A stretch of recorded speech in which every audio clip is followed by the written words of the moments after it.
Segmento de entrevista de la primera emisión de Informa TVX. Gracias por acompañarnos. Lunes 7 de agosto ya está conmigo Mauricio Guevara, subdirector de Protección Civil, y con él vamos a hablar un poco de los resultados del Plan Divino Salvador 2017. Subdirector, qué gusto volver a encontrarnos. Bienvenido. Muchas gracias. A la orden, Carlitos. Gracias por estar con nosotros esta mediodía. Me gustaría que iniciemos la entrevista con esto. Retomando un poco los datos presentados en la conferencia de prensa esta mañana, hay un incremento marcado de las personas fallecidas y lesionadas respecto al 2016. Coméntanos un poco cuáles son los datos definitivos que tiene Protección Civil y qué explicación tiene ante este comportamiento en el alza de personas lesionadas y fallecidas. Con mucho gusto.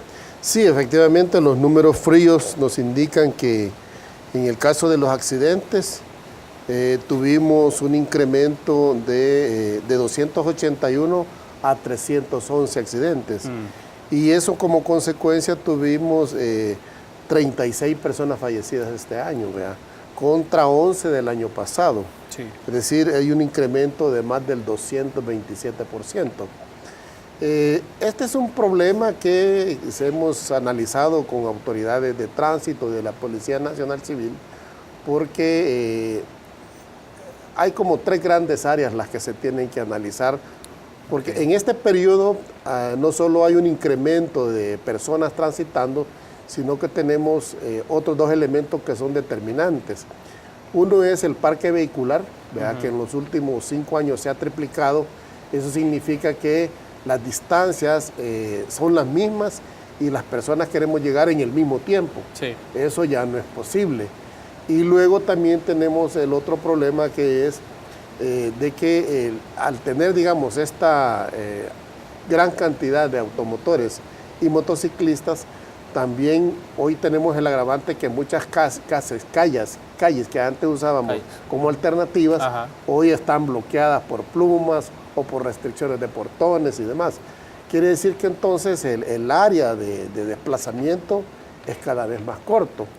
Y en el caso de las carreteras, como bien dicen las autoridades de tránsito, pues el problema principal de todos estos accidentes y todas estas causas de fallecimiento están en poder de las personas, ¿verdad?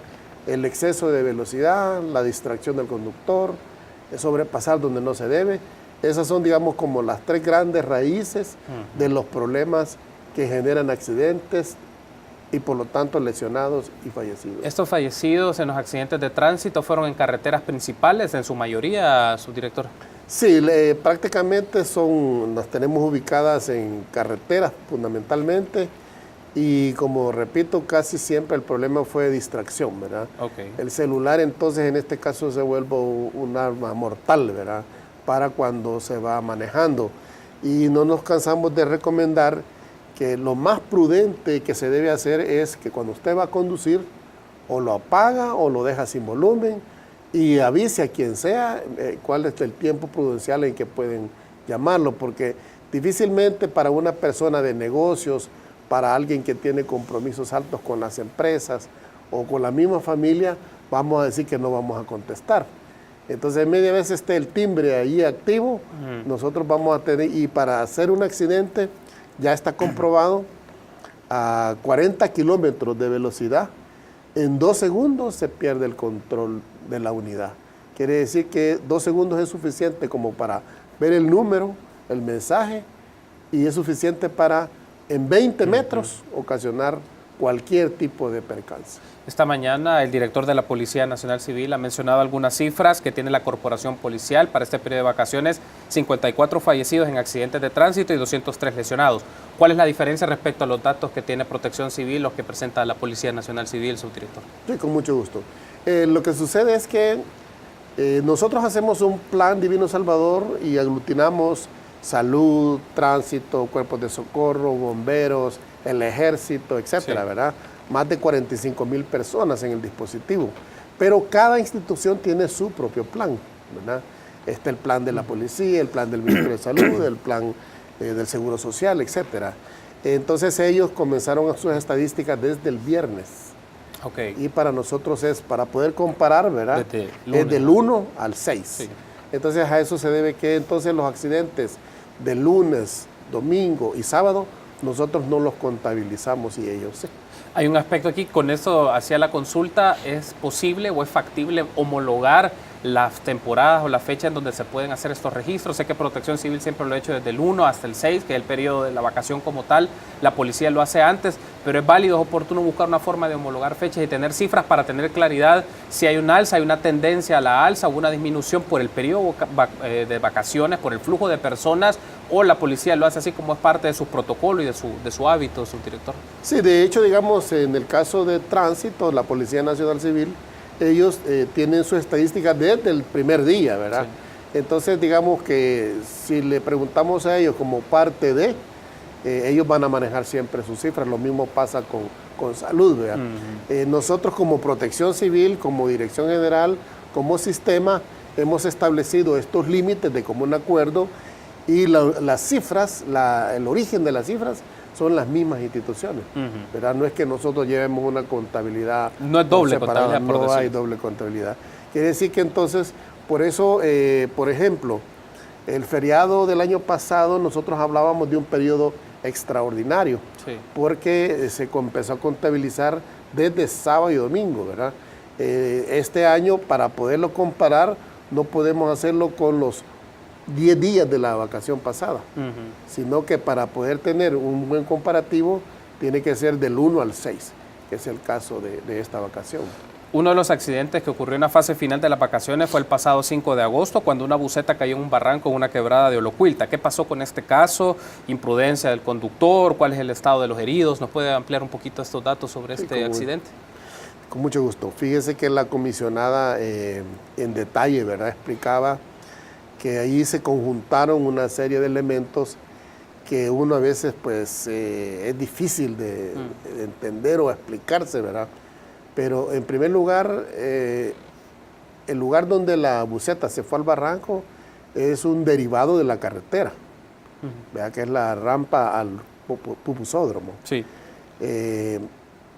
Antes de llegar a ese lugar hay una pendiente. Lo usual, como decimos en buen salvadoreño, la gente le mete la pata, ¿verdad? Entonces ahí el escenario probable, lo vamos a conocer seguramente con los sobrevivientes, ¿verdad?, es que la persona iba a exceso de velocidad, no conocía del desvío, al nomás entrar a esta ruta hay un túmulo y más adelante está ya en los parqueos. Y ese espacio donde se fue la buseta es el único libre para ir a un barranco de 50 metros. Entonces creemos, y él no era, por cierto, también falleció, ¿verdad? Y para nosotros siempre, sea quien sea, hay que lamentar que falleció. Él no estaba autorizado para manejar este tipo de unidades. No tenía licencia para manejar autobús. No tenía permiso, ¿verdad? Okay. Entonces, el propietario lo que le respondió a la policía fue que él le entregó las llaves al chofer designado. Y el chofer designado supuestamente lo iban a recoger en la Costa del Sol, ¿verdad?, el destino que ellos llevaban.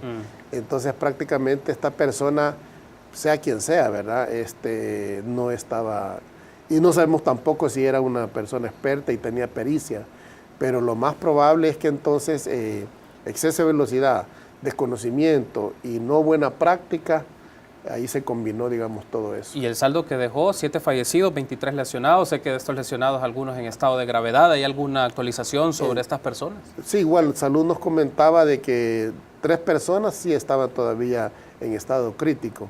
El resto sí ya estaban estables, ¿verdad? Se atendieron aquí en el Hospital Rosales. En este escenario, ¿qué se puede hacer? Es preocupante el hecho de que hay personas, la imprudencia de estas personas que no se pueden manejar, no tienen licencia para conducir este tipo de vehículos. ¿Qué se puede hacer? No es una situación que pueda estar una persona continuamente supervisando estas actividades, pero ¿cómo se puede construir prácticas favorables para evitar este tipo de saldos, subdirector? Buena pregunta. Fíjese que todos nosotros somos parte de una familia y todos esta era una excursión. Todos en algún momento dado también hacemos este tipo de práctica, ¿verdad? Entonces, si yo soy el jefe de familia y sé que tengo que llevar a toda mi familia y voy a ir en estado de ebriedad o no ir a un lugar desconocido y no tener todas las prudencias, pues es una irresponsabilidad, ¿verdad? En este caso, digamos, todas estas personas que iban en la buseta sabían que esta persona no era la indicada para manejar y no sabemos si en el trayecto pues hubo descuidos o iban alegres, porque también nos comentaban que estaban celebrando que habían ganado un campeonato de fútbol o no sé qué, ahí en donde ellos residen. Entonces, todo esto pues se vuelven agravantes, ¿verdad?, a la situación. Ahora, ¿qué podemos hacer como autoridades? Bueno, lo que hemos puesto es más dispositivos, más controles vehiculares, más pistolas láser, más exámenes para toxicología, pero parece que siempre es insuficiente, ¿verdad? Entonces, por eso cuando nosotros decimos que la nota de luto se pone en el tema de los accidentes de tránsito, pero también hay que reconocer que hay otro gran componente de cientos de miles de personas que estuvimos bien, ¿verdad? Sí. Que fueron, departieron, disfrutaron y sin embargo pues han regresado felices a sus hogares. No tenemos el número exacto, pero sí sabemos que son miles los que van a las playas. Y para nosotros una cosa que nos da mucha satisfacción es decir que hoy no tuvimos ningún ahogado, sí, ¿verdad? Esa ha sido la meta nuestra en los últimos años, un poco a cuesta arriba a veces, ¿verdad? Con el tema de que atiendan a los socorristas, que respeten el problema de las mareas, que no vayan a un lugar donde no hay guardavidas, que no se expongan innecesariamente en la época donde cambia la marea, que atiendan todos los llamados de estas personas. Aún así tuvimos 93 rescates acuáticos simples y 14 profundos. 14 profundos es después de la reventación. Eso significa que si Cruz Roja, Comandos y Cruz Verde no nos ayuda, eso fueron 14 también personas que hubieran perdido la vida en este feriado. En este momento ya se ha hecho una evaluación preliminar de los resultados de la implementación del Plan Divino Salvador. Han tenido un primer balance, una primera lectura, no solo de los datos, sino del comportamiento de las instituciones, de las prácticas de las personas. ¿Qué ha pasado? ¿Qué les ha generado esta evaluación preliminar? Fíjense que los números fríos son incremento en todo, incremento en lesionados, incremento en accidentes, y las reducciones más que todo son en temas relacionados con enfermedades, generalmente este tema de manipuleo de alimentos y en el tema de asfixia por inmersión, ¿verdad?, donde prácticamente cero, no tuvimos afectaciones. La valoración rápida nuestra es que 45,000 personas dedicaron estos 5 días, ¿verdad?, a tratar de ayudarle al prójimo. Algunos sí siguieron las instrucciones, otros no las siguieron, y cuando vemos los accidentes en los últimos 5 años, es como una conducta casi similar, entre 275 y 300 accidentes en este tipo de feriado.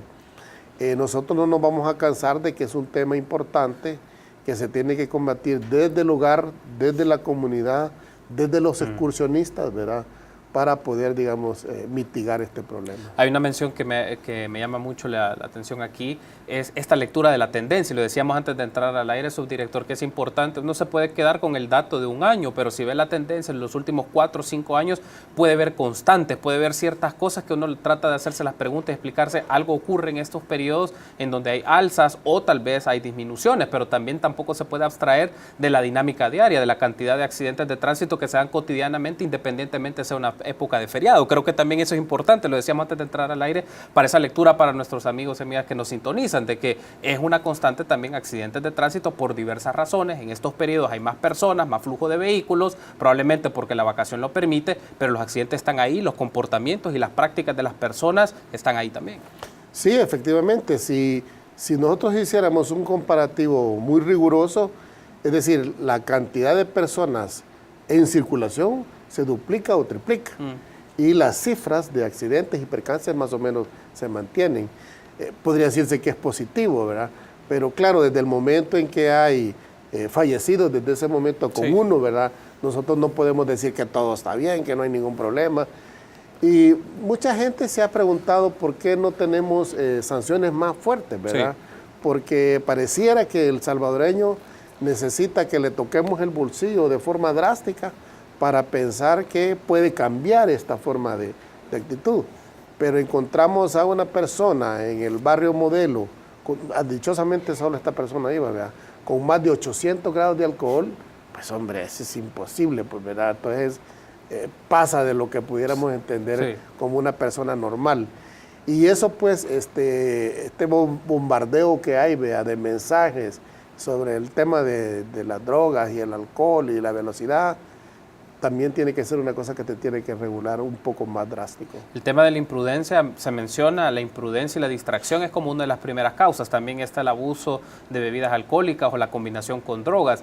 En el caso del abuso a las bebidas alcohólicas se ha mencionado mucho, ¿no? De que más riguroso, tiene un marco normativo un poco en alguna forma con detalles sobre esto, pero con el tema de la imprudencia y la distracción, básicamente va un tema de sensibilización, a menos que si se ve desde un lado más coercitivo, es tratar de ver la suspensión de la licencia u otros mecanismos, porque pareciera ser que da una línea por donde se puede trabajar, pero concientizar a las personas de que no se distraigan mientras manejan con el celular o haciendo otro tipo de actividad y no estar pendiente al volante es una situación bastante difícil, porque implica cambiar formas de pensar de la gente por años y que es parte de la cultura de las personas de tránsito. Sí, exactamente. Sí, de hecho, pues estas nuevas generaciones de los 80 para acá, por decir algo, pues ya nacieron con esta tecnología, ¿verdad? Y el celular es parte de, y si eso le agregamos el tema de las redes sociales y la comunicación digital, todo eso es un arma, puede ser un agravante, ¿verdad? Para estas circunstancias, y no le hemos visto el lado bueno que puede tener. Nosotros hemos tratado de desarrollar campañas lanzando mensajes, ¿verdad? Los medios de comunicación, no nos quejamos, han sido un baluarte importante de apoyo. Todos los días han estado asistiendo a las conferencias que hemos brindado, porque esa es la idea, pues vea cómo incidir en la conducta, en el comportamiento. Siempre hemos dicho que son temas que pueden ser generacionales, ¿verdad? Pero y en las escuelas, hoy precisamente antes del feriado, 10 días antes, allá en el programa educativo lo contempla, los maestros se reúnen con los alumnos, les explican que viene el feriado, las recomendaciones que se deben de hacer, incluso hemos definido una cartilla, ¿verdad?, de un checklist. Creemos que por ahí puede, digamos, hacerse un cambio muy cualitativo. Ya con los adultos es más complicado, pero ahí es donde creemos que posiblemente no solo es el problema de la cultura, ¿verdad?, de los mensajes, sino que también el tema pecuniario, ¿verdad? Recuerde que quizás la lección más reciente es el uso del cinturón, ¿verdad? Sí. Donde pues prácticamente cada vez que se aplicaba la esquela, porque ahí tenemos, ¿verdad? Ha habido un incremento en la colocación de esquelas, ha habido un incremento en el detenidos en estado de ebriedad. Entonces, ¿qué más podemos hacer? Tenemos que hacer una pausa, subdirector, y me gustaría que sigamos hablando sobre ese tema, pero también de las condiciones del clima y cuáles son algunas de las reacciones y los comentarios que brinda Protección Civil. Permítanos una pausa, volvemos en minutos.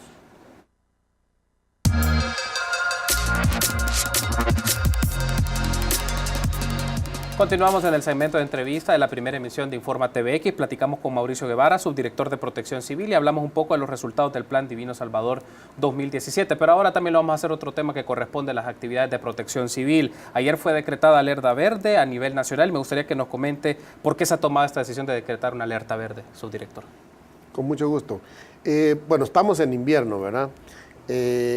Ya el Ministerio del Medio Ambiente nos ha pronosticado que estamos al paso de una onda tropical, ya es tormenta tropical.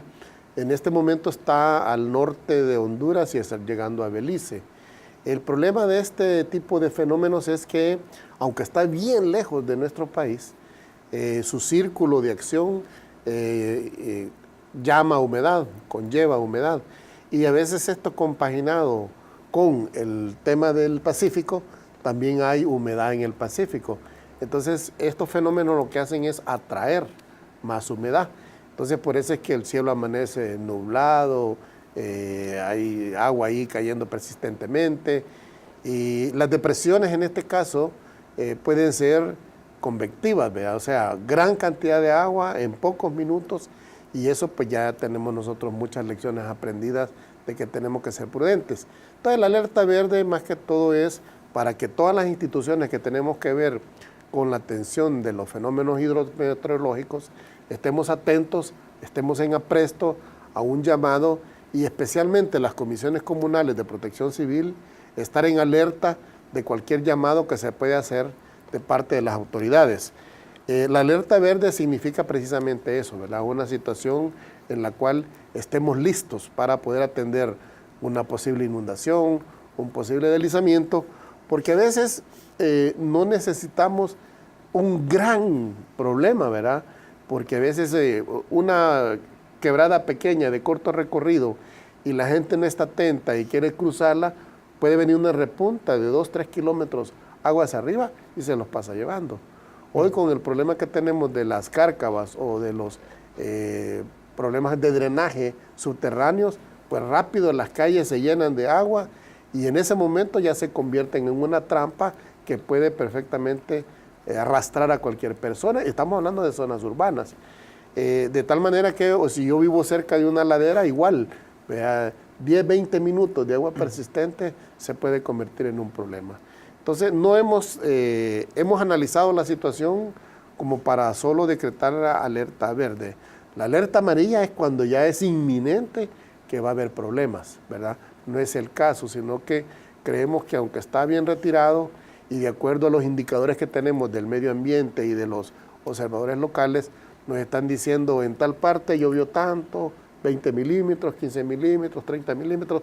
Eso, digamos, se lleva contabilizado y son las herramientas que nos permiten tomar este tipo de decisión. ¿Cuáles constituyen las zonas priorizadas ante una eventual intervención o un escenario que requiere una intervención de las comisiones de protección civil? ¿Cuáles son las zonas priorizadas? Sí, esto impacta principalmente en los lugares cerca de los ríos, ¿verdad? Por las crecidas, en las partes montañosas, ¿verdad? Por el tema de las inclinaciones y más que todo en el tema de la cadena volcánica.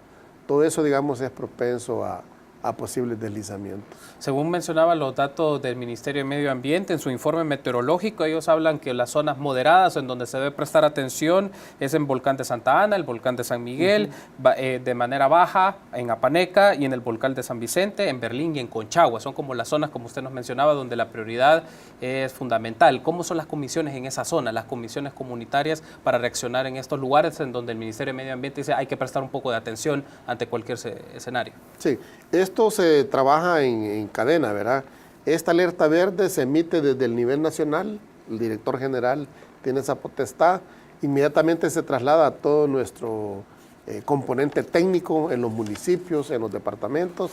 Quiere decir que los señores alcaldes y los gobernadores, que son presidentes de comisiones municipales y departamentales, tienen que ya tener su dispositivo de comunicación listo. Y en el caso de las comisiones comunales, como este es puro voluntariado, a ellos se les hace llegar la información. Y muchas veces la estadística de cuánto ha llovido, no solo la tenemos por medio ambiente a través de sus estaciones, sino que también del nivel local. En muchos locales hay pluviómetros que sirve para medir el agua, ver la cantidad de agua. Eso es lo que se lleva en estadísticas y se concentra aquí en el nivel nacional, pero la comunidad ya sabe cuántos son los milímetros y nosotros tenemos lo que se llaman los sistemas de alerta temprana, ¿verdad?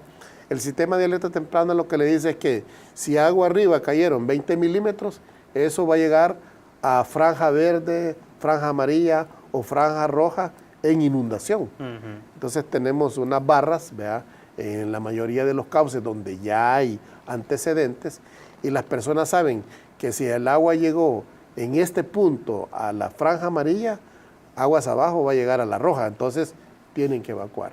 Y ahí es donde siempre también los hemos preparado de tal manera que hagan una autoevacuación. Sí. ¿Verdad? Ya las personas saben muy bien, de las que están organizadas, ¿verdad? De que ante una alerta verde, ellos también pueden tomar decisiones preventivas. Esto se capacita, ¿verdad? No es una cosa que sale así por nada. Y estamos nosotros permanentemente a través de las comisiones municipales y departamentales recordando, porque también a veces son personas que son recién llegadas a esos lugares o que las personas que conformaban una comisión se trasladaron o ya no viven en ese lugar. Entonces es una tarea como permanente, ¿verdad? La que nosotros hacemos. Hay un poco más de estabilidad en las comisiones municipales donde ya son empleados, ¿verdad? La policía, el director de la escuela, el director de la unidad de salud, que son los que, digamos, tienen toda esta información. En este tipo de trabajo con las comisiones, desde su experiencia, ¿usted ve que hay diferencias o no es necesariamente así de las comisiones en zonas más de carácter rural que las zonas más urbanas requieren una mayor intervención o mayor seguimiento, o hay un nivel de organización bastante fuerte en las comisiones de carácter comunitario y el trabajo con los gobiernos locales, subdirector? Sí, hay diferentes modalidades de organización, ¿verdad? nosotros fomentamos mucho el tema de lo que es la asistencia humanitaria, ¿verdad? Casi siempre en todas las organizaciones a veces prevalece uno u otro elemento, que puede ser un factor político, puede ser un factor ideológico, puede ser un factor organizativo de otra índole. En el caso nuestro es pura asistencia humanitaria. Lo que andamos buscando nosotros es no tener personas fallecidas, no tener lesionados, ni por inundaciones, ni por deslizamiento, y ese es el enfoque. Entonces la protección civil, ¿verdad?, desde su ley, lo que fomenta es el humanismo, ¿verdad? Y que la persona entonces, con la información adecuada, en el momento adecuado y organizado, pueda ayudarle a su prójimo. El que atiende siempre la primera respuesta de cualquier naturaleza de evento es la misma persona. Entonces nosotros hemos hecho un trabajo los últimos años, ¿verdad?, precisamente en organizar y capacitar. Con muchas limitantes hemos entregado herramientas, palas, linternas, chalecos, cascos, guantes, carretillas, machetes, etcétera, que son, digamos, como lo elemental para poder dar auxilio en este tipo de situaciones, ¿verdad? Pero también aquí la alcaldía, ¿verdad?, como la autoridad, pues en el nivel local, se encarga de darle seguimiento y capacitación también a este tipo de iniciativas. Hay ciertos elementos, como usted bien lo ha explicado, que son responsabilidad de las comisiones en sus distintos niveles, ya donde participan los municipios o las gobernaciones, evidentemente ya hay burocracia, ya hay personas que se dedican a esto, pero le hacía la pregunta entre la distinción entre lo rural y lo urbano, en la capacidad de organización, también porque hay variables que no dependen únicamente de las personas, de los habitantes, ni tampoco de las instituciones en algunos casos. Pienso, por ejemplo, a nivel de la ciudad, en la urbe, con los sistemas de drenajes que colapsan o condiciones de infraestructura. ¿Qué elementos consideran ustedes que no es parte necesariamente de la responsabilidad del sistema de protección civil y las instancias a nivel nacional, a nivel departamental o a nivel municipal, pero que son variables que influyen? Por ejemplo, como mencionaba, la infraestructura vial, el sistema de drenaje, las obras públicas, no dependen necesariamente de ustedes, pero que a criterio de ustedes se deberían de intervenir o trabajar para evitar riesgos o gestionar mejor estos escenarios de riesgo. ¿Cuáles consideran? Sí.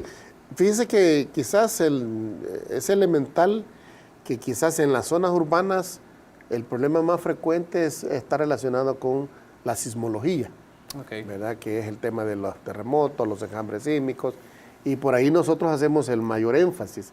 En el caso de rural es más que todo los desprendimientos, los deslizamientos, pero como se han desarrollado tan desordenadamente en nuestras ciudades, digamos, casas cerca de paredones, bien sea sobre o debajo de paredones, existen aún en los pueblos y en las grandes urbes. Entonces el riesgo potencial a deslizamiento, inundación o que se vaya a caer, digamos, un muro, lo tenemos en todas partes. Nosotros casi siempre pensamos que el problema hidrometeorológico podría afectar fundamentalmente la zona rural, pero no, justamente como muy bien lo señalabas tú, los drenajes en nuestras ciudades grandes han colapsado y hoy son verdaderos ríos lo que tenemos en la ciudad. Entonces le decimos a la persona, si está lloviendo, no se exponga, espere que pase el agua, espere que baje la tormenta. Si ve en carretera, igual, deténgase, no siga la marcha. Si está en la ciudad, y a veces ya tenemos identificado, ¿verdad? Ahí funcionan mucho las comisiones municipales, cuáles son aquellos puntos, como en Santa Ana, por ejemplo, ya los vecinos saben perfectamente que después de 20 minutos de lluvia, aquí se inunda. Y sin embargo, vemos vehículos arrastrados por las corrientes. Entonces, cuando ya se conoce y ya hay señalización, pues lo mejor es evitarlo. Ahora, cuando hablamos de cómo corregir estas fallas, estamos hablando de cientos de miles de millones para poder atender. Eso entonces, los presupuestos de las instituciones son insuficientes. Por lo tanto, nosotros tenemos que utilizar mucho nuestra inteligencia y no exponernos, ¿verdad?, innecesariamente a un tipo de accidentes como estos. Tengo que cerrar la entrevista con esto, subdirector. Me llama la atención un punto. desde las prioridades y del diagnóstico que tiene Protección Civil de todo el sistema de nuestro país, de carreteras, zonas de riesgos y demás, a su criterio, ¿cuál considera que es prioritario? Es decir, una intervención gubernamental fuerte, importante, para que no genere riesgos en las personas o esto pueda generar situaciones o consecuencias bastante marcadas en el país. ¿Cuál sería un área de intervención más fuerte para evitar este tipo de riesgos, ya sea generada por condiciones del clima, meteorológicas o situaciones que pueden venir de la sismología? ¿Cuál considera usted que es la prioridad? Fíjese que todas son prioritarias, es difícil decir que no. Nosotros tenemos 9 amenazas. De esas 9 amenazas, quizás la más dañina, perjudicial y que nos ha causado más pérdidas son los terremotos. Pero es cada 15, 20 años, ¿verdad? Pero todos los años tenemos inundaciones y deslizamientos y pérdida de vidas. Entonces yo diría que los fenómenos hidrometeorológicos siguen siendo para nosotros el tema más prioritario. Perfecto, subdirector. Gracias por habernos acompañado. Estuvo con nosotros Mauricio Guevara, subdirector de Protección Civil. A la orden, Carlos. Gracias por haber estado con nosotros. Permítanos una pausa. Volvemos en minutos.